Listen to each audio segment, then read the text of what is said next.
We live in an age where wanting is no longer a passing impulse but a permanent condition.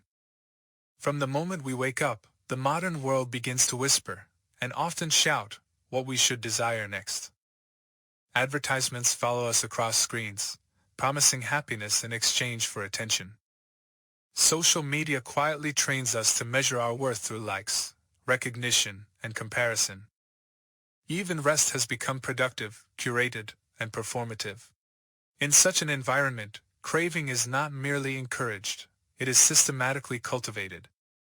Wanting more is framed as ambition, dissatisfaction is disguised as motivation, and inner unease is normalized as the cost of living in a fast-moving world. Yet beneath this constant stimulation lies a subtle exhaustion. Many people sense it but struggle to name it. There is a persistent feeling that something is missing, even when basic needs are met and comforts are abundant. Pleasure arrives quickly but fades just as fast, leaving behind a familiar restlessness. Each new desire promises fulfillment, but instead of completion, it produces momentum, an endless forward push with no true arrival. This is not accidental. A culture built on consumption cannot survive if people feel content. Discontent must be sustained, carefully refreshed, and endlessly repackaged. In this climate, the ancient idea of renunciation appears almost alien. It is often misunderstood as pessimistic, life-denying, or incompatible with modern living. To renounce, many assume, is to withdraw from the world, abandon joy, or suppress desire through force. Such interpretations arise because renunciation threatens the very engine that drives contemporary society. A person who knows how to stop wanting is difficult to control. A mind that does not constantly chase stimulation does not easily submit to fear, comparison, or manipulation. However, the problem is not desire itself, but the unexamined habit of craving that governs our inner life. Wanting has become automatic, unquestioned, and compulsive. We rarely pause to ask whether our desires are chosen or conditioned, meaningful or merely inherited from the environment around us. The result is a quiet form of bondage, the inability to be at ease without something new, something more, something different. Even moments of silence are quickly filled, even moments of satisfaction are quickly doubted. Renunciation, in its original sense, does not arise from rejection of the world, but from clear seeing. It begins when one recognizes that constant craving does not lead to freedom, but to dependence. Dependence on stimulation, on approval, on outcomes beyond one's control. The more we chase, the more fragile we become. Our happiness rises and falls with circumstances, and our sense of self becomes tied to what we possess, achieve, or display. This is why reclaiming renunciation is not a retreat into the past, but a response to the present. In a world of endless wanting, the ability to pause, to question desire, and to not immediately obey every impulse becomes a revolutionary act. Renunciation, at its heart, is the courage to step out of the current, to stop being carried blindly by craving and to rediscover a freedom that does not depend on accumulation. Before it becomes a practice, it begins as a recognition that something in the modern way of wanting is deeply unsatisfying, and that another way of living may still be possible. Renunciation is one of the most misunderstood ideas in spiritual life, largely because it is interpreted through the lens of deprivation. Many imagine it as a grim discipline, a turning away from pleasure, comfort, and human connection. In this view, renunciation appears harsh and unnatural, as if one must wage war against desire itself. Yet this misunderstanding arises from confusing renunciation with suppression. Suppression is an act of force. Renunciation is an act of understanding. One tightens the mind, the other releases it. In its original sense, renunciation does not mean rejecting the world but seeing it clearly. It does not demand that one abandon family, work, or society, but that one abandons the unconscious grip that craving has over the heart. A person may live simply or live comfortably, wear robes or ordinary clothes, yet still practice renunciation in its deepest form. What matters is not the outer form of life but the inner relationship to experience. When pleasure arises, is it clung to? When loss appears, is it resisted? Renunciation begins at this precise point of contact between experience and reaction. This is why renunciation is not sadness, but maturity. A child reaches for what sparkles without knowing its cost. An adult learns, often through disappointment, that not everything desirable is beneficial, and not everything pleasant leads to peace. Renunciation is the willingness to let wisdom, rather than impulse, guide one's choices. It is the quiet strength to say, "This is enough," in a world that constantly insists otherwise. Another common misconception is that renunciation negates joy. In truth, it refines joy. When happiness depends entirely on acquisition or stimulation, it becomes fragile and anxious, haunted by the fear of loss. Renunciation loosens this dependency. It does not destroy pleasure, but it frees pleasure from ownership. One can enjoy without grasping, appreciate without clinging, and let go without bitterness. Such joy is calmer, less dramatic, but far more stable. Renunciation also does not mean moral superiority or self-righteous simplicity. It is not a badge of identity, nor a performance of minimalism. When renunciation becomes a new way to define the self, it quietly turns into another form of attachment. True renunciation leaves little trace. It is often invisible, expressed not through what one displays, but through what one no longer needs to defend, prove, or pursue. At its core, renunciation is an inner alignment with reality. It recognizes that everything conditioned is unstable, and that clinging to what changes inevitably leads to tension. Rather than fighting this truth, renunciation flows with it. It allows life to be as it is, without constantly demanding that it provide lasting satisfaction. In this way, renunciation is not a loss, but a relief. It is the easing of a burden that was never necessary to carry in the first place. Craving operates quietly, often beneath the level of conscious choice, yet it shapes the entire landscape of our inner life. It is not limited to obvious desires for pleasure or possessions. It permeates thoughts, emotions, and even our sense of self. We crave comfort, certainty, recognition, control, and continuity. We crave that things remain pleasant, and that unpleasant experiences disappear quickly. In this way, craving is not simply something we have, it is something we live through, moment by moment, without noticing its influence. What makes craving so binding is not its intensity, but its persistence. Each time a desire is satisfied, it reinforces the habit of reaching outward for completion. The mind learns, again and again, that fulfillment lies somewhere else, just one more experience, one more achievement, one more reassurance away. This creates a subtle tension that never fully resolves. Even in moments of success or pleasure, there is an undercurrent of fear. Fear that it will end, fear that it is not enough, fear that something better might be missed.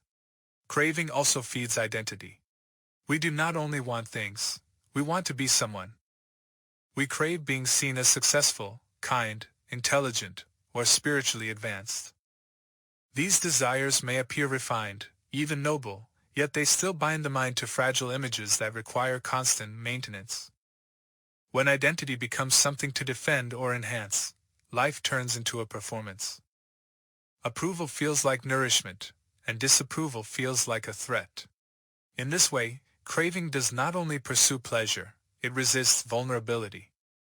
The Buddha described craving as a condition that leads to repeated dissatisfaction because it is always oriented toward becoming. It pushes the mind into the future, searching for a state that is imagined but never fully lived. Rarely does craving allow us to rest with what is present. Instead, it turns experience into a means rather than an end.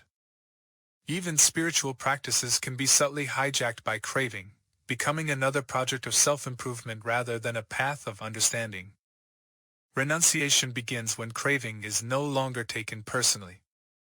Instead of identifying with desire, "This is what I need, this is who I am," one starts to observe it as a process.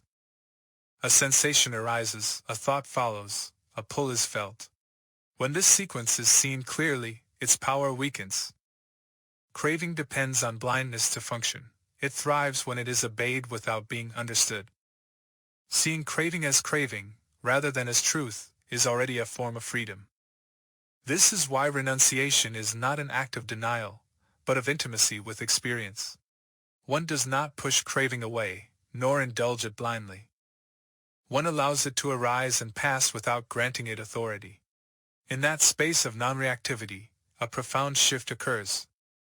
The mind begins to recognize that it does not need to follow every impulse to remain whole. Bondage loosens not through force, but through clarity. When craving is understood, it loses its ability to command, and the possibility of inner freedom quietly emerges. When craving loosens its grip, even slightly, the effect is immediate and unmistakable. There is a sense of space where tension once lived, a quiet relief that does not announce itself dramatically but is deeply felt. Letting go is often imagined as a loss. Yet in direct experience it feels more like setting down a heavy burden that one had grown accustomed to carrying. The mind becomes lighter, not because life has changed, but because the struggle with life has softened. This freedom is not something postponed for the future or reserved for ideal conditions. It arises here and now, in ordinary moments, when grasping pauses. When a pleasant experience is allowed to come and go without being clutched, it leaves no residue of disappointment. When an unpleasant experience is met without resistance, it passes without leaving bitterness behind. In these moments, the mind tastes a form of happiness that is independent of gain and loss. It is quiet, steady, and strangely sufficient. Letting go also restores intimacy with the present moment. Craving constantly pulls attention away from what is, toward what should be or might be. When this pull weakens, experience becomes more vivid and simple. Eating becomes just eating, walking just walking, breathing just breathing. There is no need to enhance, comment, or extract more than what is already there. This simplicity is not dullness, but clarity. Life reveals itself without the filter of constant evaluation. Importantly, this freedom does not require dramatic lifestyle changes. It can be practiced in the midst of daily responsibilities, relationships, and challenges. Each moment offers an opportunity to notice where the mind tightens, where it demands, where it refuses. In noticing, there is already release. Renunciation, in this sense, is not a single act but a continuous gentle willingness to not add unnecessary weight to experience. As letting go becomes familiar, trust begins to replace control. One learns that not every outcome must be managed, not every emotion fixed, not every desire fulfilled. There is a growing confidence in the natural intelligence of awareness itself. Life unfolds, and one participates fully, yet without the constant anxiety of ownership. This is the taste of renunciation, not dry or austere, but deeply humane. It reveals a freedom that does not depend on escaping the world, but on meeting it without grasping, exactly as it is. In a world driven by accumulation, speed, and endless self-enhancement, renunciation appears quietly radical. It does not announce itself through slogans or rebellion, yet it undermines the deepest assumptions of modern life.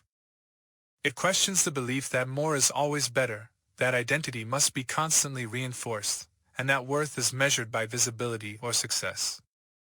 To live with renunciation is not to reject society, but to refuse to be owned by its compulsions. This form of freedom is deeply practical. It shows itself in small, almost invisible choices, not reacting immediately to irritation, not chasing validation, not filling every moment with noise or distraction. Over time, these choices reshape the inner landscape. The mind becomes less predictable, less reactive, and less easily manipulated by fear or desire. One is still engaged with life, still caring and responsive, but no longer entangled in the demand that life conform to personal expectations. Renunciation also restores dignity to human experience. When craving no longer defines our actions, we are free to respond with clarity rather than habit. Generosity becomes natural, not strategic. Compassion arises without exhaustion, because it is no longer mixed with the need to fix, save, or be admired. Even work and responsibility take on a different tone, not as means to self-worth, but as expressions of presence and integrity. Perhaps most importantly, renunciation offers a new understanding of happiness. Happiness is no longer postponed until conditions are perfected, nor extracted from moments by force. It is recognized as a quality of non-clinging, available whenever the mind is not at war with experience. This does not eliminate difficulty or pain, but it prevents suffering from compounding itself through resistance and fear. Reclaiming renunciation is therefore not about becoming less human, but more so. It allows one to live fully, love deeply, and act wisely without being driven by insatiable wanting. In the midst of a world that constantly urges us to grasp, renunciation stands as an invitation to release. In that release, a profound freedom becomes possible, a freedom that does not depend on changing the world, but on no longer being enslaved by it.